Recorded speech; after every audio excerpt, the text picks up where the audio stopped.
Big boss Malayalam season 7 ആവേശകരമായ 7ാം വാരത്തിലേക്ക് കടന്നിരിക്കുകയാണ്. 7ന്റെ പണി എന്ന ടാഗ് ലൈനോടെ എത്തിയിരിക്കുന്ന സീസൺ 7ലെ 7ാം ആഴ്ച പല പ്രത്യേകതകളോടുമാണ് ബിഗ് ബോസ് ഒരുക്കിയിരിക്കുന്നത്. ഇത്തവണത്തെ നോമിനേഷനിൽ തന്നെ അസാധാരണത്വം ഉണ്ടായിരുന്നു. മത്സരാർത്ഥികളിൽ പകുതി പേരെ ഓപൺ നോമിനേഷന് ക്ഷണിച്ച ബിഗ് ബോസ് മറ്റുള്ളവരെ സാധാരണ രീതിയിലുള്ള നോമിനേഷനും ക്ഷണിച്ചു. ഇപ്പോഴിതാ ഈ വാരത്തിലെ വീക്ക്ലി ടാസ്ക് ആയ ഹോട്ടൽ ടാസ്കിലെ അതിഥികളായി എത്തിയ ഷിയാസ് കരിമും ശോഭ വിശ്വനാഥും സീസൺ 7ൽ ഓളമുണ്ടാക്കുകയാണ്. ഇപ്പോഴിതാ ഏഷ്യാനെറ്റ് പുറത്തുവിട്ട പുതിയ പ്രൊമോയിൽ അനുമോളുടെ പ്ലാച്ചി എന്ന് പേരിട്ടിരിക്കുന്ന പാവയെ ഹൗസിന് പുറത്തേക്ക് വലിച്ചെറിയുന്ന ഷിയാസ് കരിമിനെ കാണാം. ഇത് കണ്ട് പൊട്ടിക്കരയുന്ന അനുമോളെയും അവിടെ കാണാം.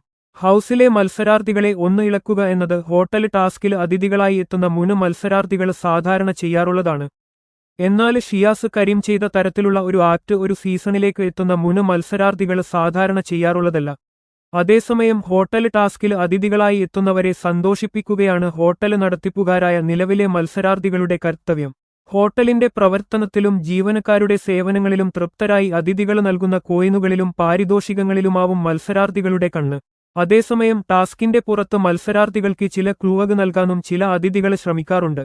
രജിത്ത് കുമാറും റോബിന് രാധാകൃഷ്ണനും അടക്കമുള്ളവര് മുൻ സീസണുകളിൽ ഇതേ ടാസ്കിൽ അതിഥികളായി എത്തിയിരുന്നു. 7ന്റെ പണി എന്ന ടാഗ് ലൈനുമായി എത്തിയ സീസൺ 7ലെ 7ാം വാരത്തിലെ നോമിനേഷനിലും ബിഗ് ബോസ് മത്സരാർത്ഥികൾക്ക് ഒരു പണി നൽകിയിരുന്നു. മുൻ വാരങ്ങളിൽ നിന്ന് വ്യത്യസ്തമായിട്ടായിരുന്നു ഇത്തവണത്തെ നോമിനേഷന്. 16 പേരാണ് നിലവിൽ ഹൗസിലുള്ളത്. ഇതിൽ അനീഷിന് വൈൽഡ് കാർഡുകൾ മുൻപ് നിശ്ചയിച്ചിട്ടുള്ളത് പ്രകാരം ഈ ആഴ്ചയും നോമിനേറ്റ് ചെയ്യാൻ സാധിക്കില്ല. ബാക്കിയുള്ള 15 പേരിൽ 8 പേർക്ക് ഓപൺ നോമിനേഷന് നടത്താമെന്നും ബാക്കിയുള്ള 7 പേർക്ക് സാധാരണ പോലെ കൺഫെഷൻ റൂമിലൂടെ നോമിനേറ്റ് ചെയ്യാമെന്നും ബിഗ് ബോസ് പറഞ്ഞു. ഓപൺ നോമിനേഷൻ ആരൊക്കെ ചെയ്യണമെന്ന് മത്സരാർത്ഥികൾ തന്നെയാണ് സ്വയം തീരുമാനിച്ചത്.